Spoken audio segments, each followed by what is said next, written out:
اشتباه بزرگی کرده یک جنایت بزرگی ইসরায়েলকে শায়েস্তা করতে ইরানের সর্বোচ্চ নেতা আয়াতুল্লাহ আলী খামেনি দেশটির রেভলিউশনারি গার্ডস বা আইআরজিসির সর্বোচ্চ পরিষদের কাছে যুদ্ধকালীন ক্ষমতা হস্তান্তর করেছেন। বিশেষজ্ঞরা বলছেন, ক্ষমতা হস্তান্তরের এই পদক্ষেপ একটি সম্ভাব্য প্রি-এম্পটিভ ট্রান্সফার অব অথরিটি, যার মাধ্যমে যুদ্ধকালীন পরিস্থিতিতে কমান্ড কাঠামো অক্ষুণ্ণ রাখা যাবে। যদি খামেনি নিহত হন, তবুও ইরানি বাহিনী যুদ্ধ চালিয়ে নিতে পারবে। সূত্রের বরাত দিয়ে এই খবর জানিয়েছে ইরান ইন্টারন্যাশনাল।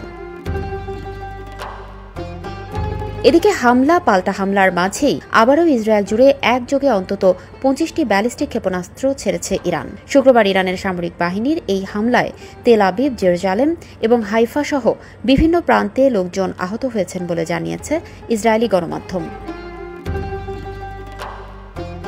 টাইমস অব ইসরায়েলের প্রতিবেদনে বলা হয়েছে, ইসরায়েল জুড়ে বিভিন্ন লক্ষ্যবস্তুতে আঘাত এনেছে ইরানের ছোড়া ক্ষেপণাস্ত্র। ইসরায়েলের স্থানীয় টেলিভিশন চ্যানেল 12 বলেছে, ইরানের ছোড়া এবারের ক্ষেপণাস্ত্রের বহরে অন্তত 39টি ক্ষেপণাস্ত্র শনাক্ত করা হয়েছে।